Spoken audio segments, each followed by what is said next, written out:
새벽기도에 나오신 성도님들을 주님의 이름으로 환영합니다. 마음과 샘물의 기도를 하나님께 드립니다. 먼저 우리 믿음을 고백합니다.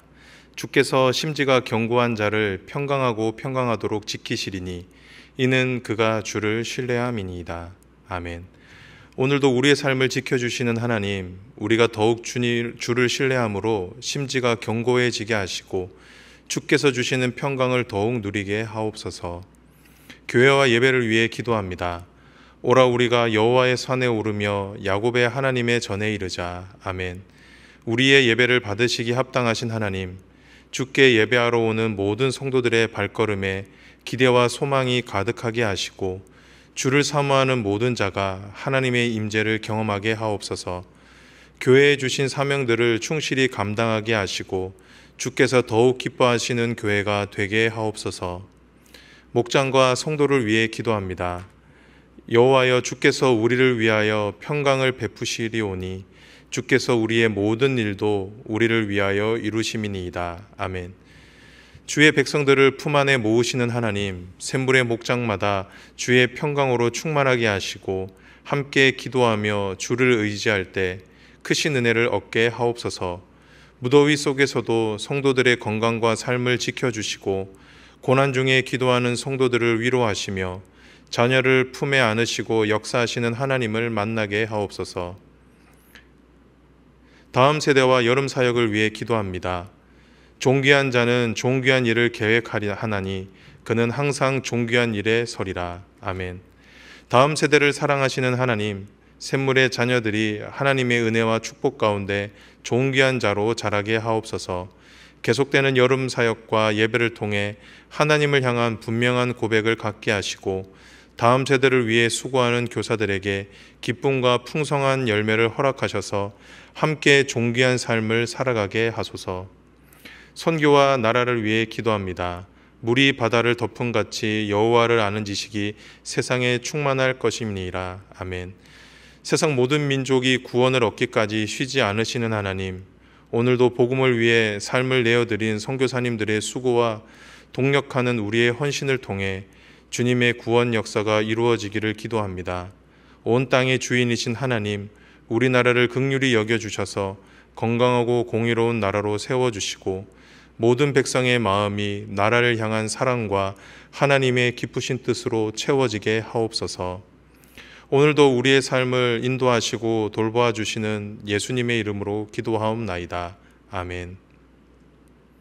오늘 우리에게 주시는 하나님의 말씀은 이사야 36장 1절에서 10절 말씀입니다. 히스기야 왕 14년에 아수르 왕 사네립이 올라와서 유다의 모든 견고한 성을 쳐서 취하니라. 아수르 왕이 라기스에서부터 랍사게를 예루살렘으로 보내되 대군을 거느리고 히스기야 왕에게로 가게 하매 그가 윗못 수도곁 세탁자의 밭 큰 길에 서매 힐기야의 아들 왕국 맡은 자 엘리야김과 서기관 셈나와 아삽의 아들 사관 요아가 그에게 나아가니라. 랍사게가 그들에게 이르되 이제 히스기야에게 말하라. 대왕 아수르 왕이 이같이 말씀하시기를 내가 믿는 바 그 믿는 것이 무엇이냐. 내가 말하노니 내게 좋게 싸울 계략과 용맹이 있노라 함은 입술에 붙은 말뿐이라. 내가 이제 누구를 믿고 나를 반역하느냐. 보라, 내가 애굽을 믿는도다. 그것은 상한 갈대 지팡이와 같은 것이라. 사람이 그것을 의지하면 손이 찔리리니 애굽 왕 바로는 그를 믿는 모든 자에게 이와 같으니라. 혹시 내가 내게 이르기를 우리는 우리 하나님 여호와를 신뢰하노라 하리라마는 그는 그의 산당과 제단을 히스기야가 제하여 버리고 유다와 예루살렘에 명령하기를 너희는 이 제단 앞에서만 예배하라 하던 그 신이 아니냐 하셨느니라. 그러므로 이제 청하노니 내 주 아수르 왕과 내기하라. 내가 내게 말 2,000피를 주어도 너는 그 탈자를 능히 내지 못하리라. 그런즉 내가 어찌 내 주의 종 가운데 극히 작은 총독 한 사람인들 물리칠 수 있으랴. 어찌 애굽을 믿고 병거와 기병을 얻으려 하느냐. 내가 이제 올라와서 이 땅을 멸하는 것이 여호와의 뜻이 없음이겠느냐. 여호와께서 내게 이르시기를 올라가 그 땅을 쳐서 멸하라 하셨느니라 하니라. 오늘 우리에게 주시는 하나님의 말씀은 믿음입니다. 오늘 본문은 우리에게 계속해서 믿음에 관한 질문을 던지고 있는데요.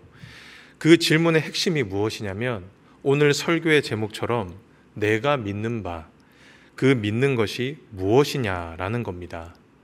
진짜 내가 믿는 것이 무엇이냐라는 것이죠. 어떻게 보면 주님께서 오늘 저와 여러분들에게 던지는 질문과도 같습니다. 그래서 저는 오늘 여러분들과 믿음에 관한 말씀을 나누고 싶습니다.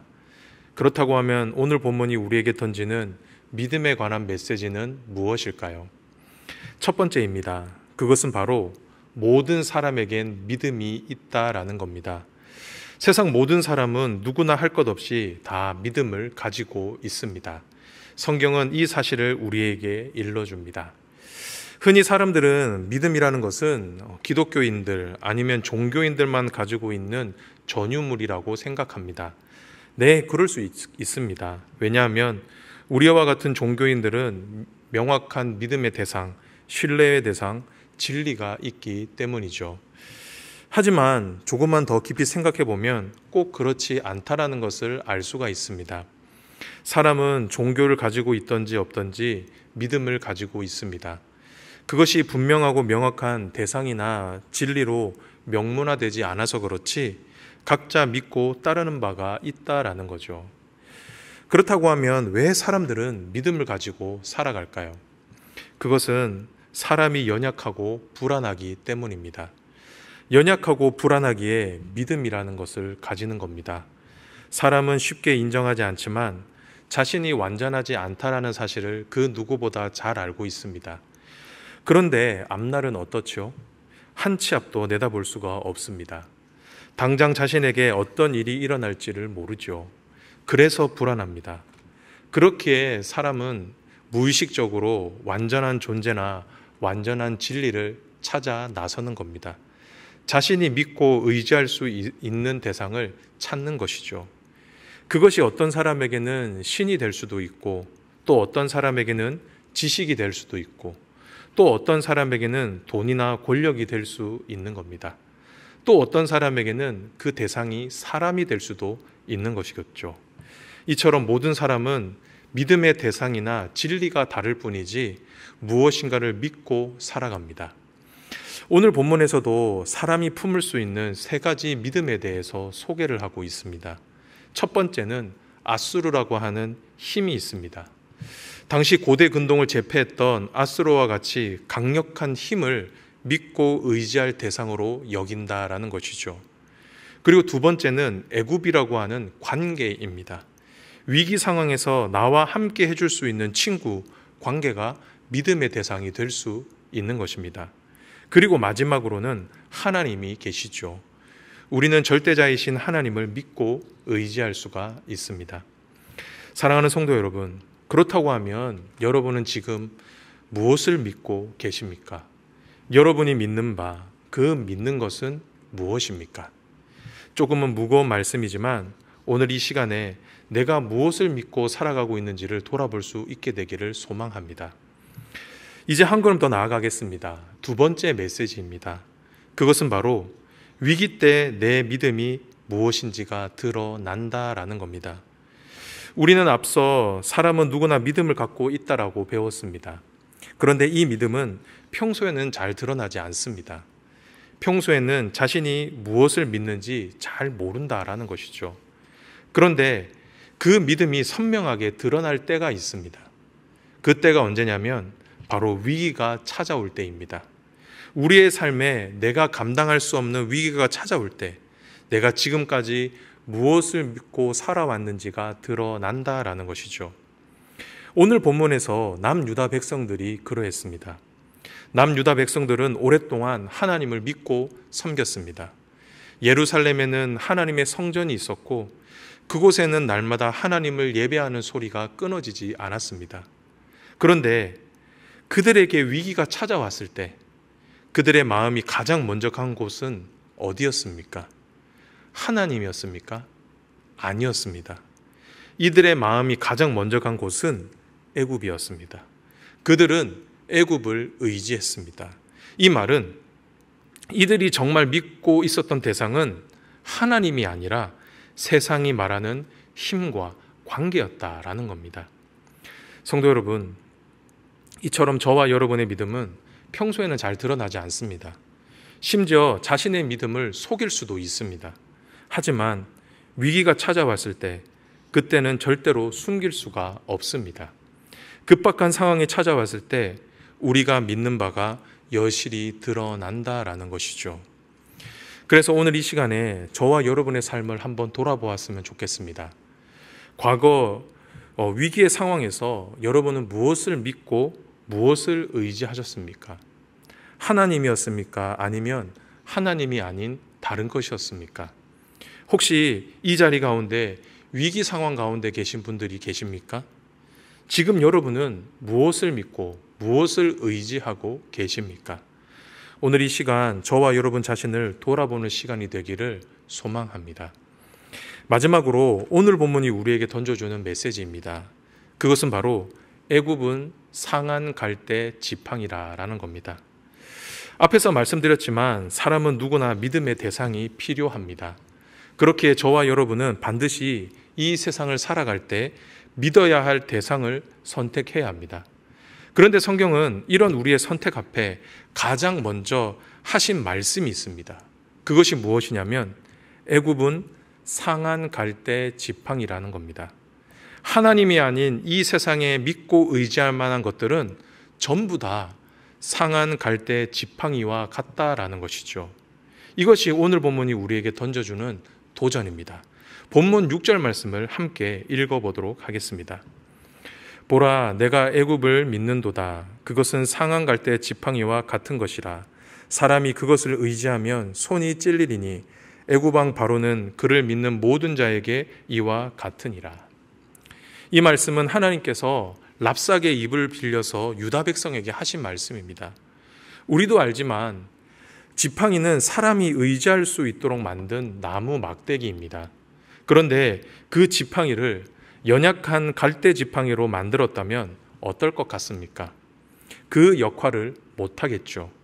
의지할 수 없을 것입니다. 그런데 심지어 그 지팡이가 상했다라고 한다면 어떻게 될까요? 상한 지팡이로 인해 그 손이 찔리게 될 것입니다. 의지하려고 만든 도구에 오히려 내가 다칠 수가 있다라는 것이죠.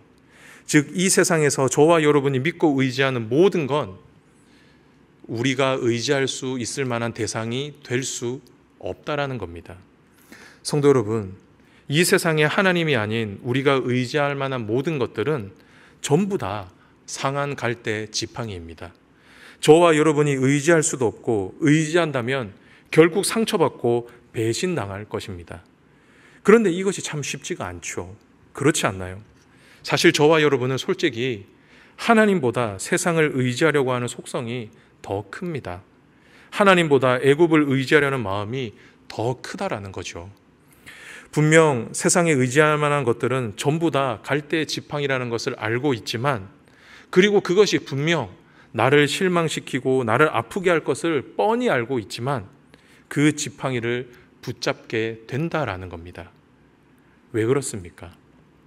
당장 눈에 보이기 때문이죠. 그게 우리의 눈에 잘 들어오기 때문입니다. 그리고 생각보다 겉은 멀쩡해 보이기 때문입니다. 의지해 만한 보이죠. 그래서 그것을 붙잡으려고 하는 것입니다.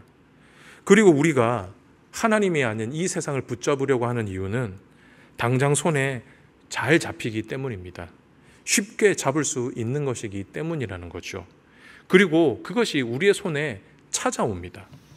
그래서 저와 여러분은 그것을 붙잡는 것입니다.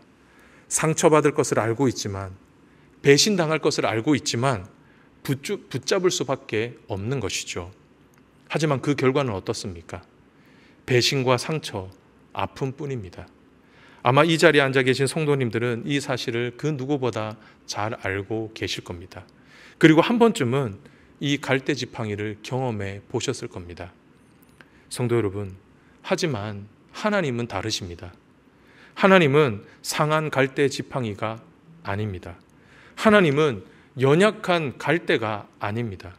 그리고 하나님은 결코 상하지 않으셨습니다.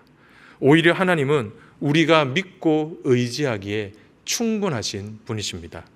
다 같이 시편 18편 2절을 읽어보도록 하겠습니다. 여호와는 나의 반석이시요 요새시요 나를 건지시는 이시요 나의 하나님이시요 내가 그 안에 피할 나의 바위시요 나의 방패시요 나의 구원의 뿌리시요 나의 산성이시로다. 우리에게 너무나 익숙한 말씀입니다. 이 시편은 다윗의 시편이었는데요. 다윗은 자신이 만나고 경험한 하나님을 어떻게 소개하고 있습니까? 반석, 요새, 바위, 방패, 뿔, 산성이라고 고백하고 있습니다. 그런데 이 모든 단어의 공통점이 무엇입니까? 견고하다라는 겁니다. 흔들림이 없다라는 것이죠. 전부 단단한 것들입니다. 즉 우리가 믿고 의지할 수 있는 것들이라는 거죠. 그렇기에 다윗이 어떻게 고백하고 있습니까? 시편 18편 1절입니다. 나의 힘이신 여호와여 내가 주를 사랑하나이다. 다윗은 주님을 사랑한다라고 고백합니다. 여기에서 사랑한다라는 것은 여러 가지 의미가 있겠지만 가장 큰 의미는 내 평생에 오직 하나님만 믿고 의지하겠다라는 거죠. 사랑하는 성도 여러분, 다시 말씀드리지만 애굽은 상한 갈대 지팡이입니다. 이 세상에서 저와 여러분이 믿고 의지하는 모든 것들은 전부 우리를 배신하고 상처만 안겨줄 것입니다. 하지만 하나님은 저와 여러분이 믿고 의지할 수 있는 유일하신 분이십니다. 그렇기에 오직 하나님 한 분만 믿고 의지하는 저와 여러분이 되기를 소망합니다. 그리하여 이 험악하고 힘든 세상 속에 살아갈 때 하나님을 의지함으로 참된 만족과 승리를 맛볼 수 있게 되기를 주님의 이름으로 축복합니다. 말씀을 정리합니다. 오늘의 말씀 믿음이었습니다. 사람은 누구나 믿고 의지할 것이 있습니다. 그런데 성경은 저와 여러분에게 분명히 말씀합니다. 저와 여러분이 믿을 수 있는 대상은 오직 하나님 한 분밖에는 없습니다. 하나님이 아닌 모든 것은 다 상한 갈대 지팡이입니다. 바라기는 이 사실을 믿음으로 받으셔서 오직 하나님 한 분만 믿고 따르는 저와 여러분이 되기를 소망합니다. 그리하여 여러분의 평생이 하나님으로 인해 참된 안정과 만족을 누릴 수 있게 되기를 주님의 이름으로 축원합니다.